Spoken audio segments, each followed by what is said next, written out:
Everyday blessing, berkat setiap hari. Releasing the grip, receiving the promise.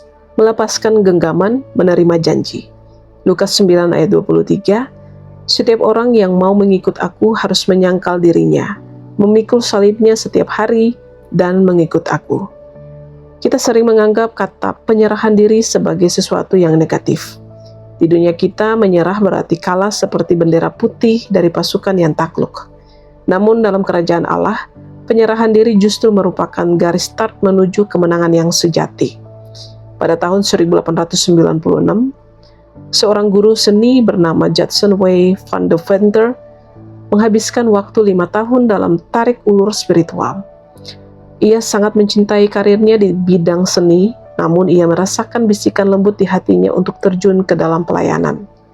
Selama setengah dekade, ia mencoba bernegosiasi dengan Tuhan, mencoba menapakkan satu kakinya di rencananya sendiri, dan kaki lainnya di rencana Tuhan.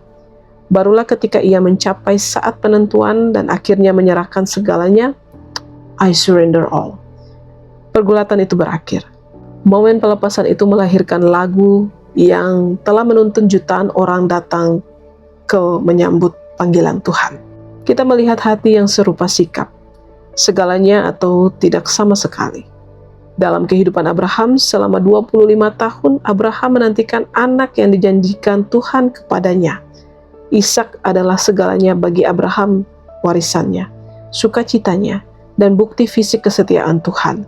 Lalu muncullah permintaan yang terasa mustahil dalam Kejadian 22. Tuhan meminta Abraham untuk mempersembahkan Ishak sebagai korban. Ini bukan sekedar ujian ketaatan, ini adalah ujian penyerahan diri. Abraham harus memutuskan, apakah aku lebih mencintai pemberiannya daripada sang pemberi itu sendiri?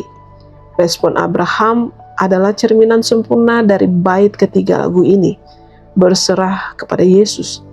Aku jadi milikmu. Ia tidak mendebat atau menunda-nunda. Ia bangun pagi-pagi benar, menyiapkan kayu, dan mendaki gunung.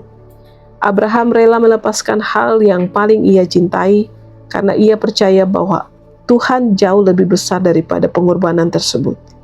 Ia yakin bahwa meskipun ia menyerahkan segalanya, Tuhan sanggup melakukan hal yang mustahil. Ibrani 11 ayat 19. Pada saat penyerahan total itu, Tuhan menyediakan seekor domba jantan di semak belukar. Abraham tidak kehilangan putranya. Ia justru memperoleh wahyu yang lebih dalam tentang Tuhan sebagai Jehovah Jireh, Tuhan yang menyediakan. Dalam bahasa Indonesia, kita perlu memahami perbedaan mendalam antara menyerah dan berserah. Menyerah seringkali berarti kita berhenti karena putus asa, kalah oleh keadaan, atau kehilangan harapan. Namun lagu ini tidak mengajak kita untuk menyerah pada nasib. Sebaliknya, lagu ini mengajak kita untuk berserah. Berserah bukan berarti berhenti berjuang, melainkan memindahkan kendali hidup dari tangan kita yang terbatas ke tangan Tuhan yang tak terbatas.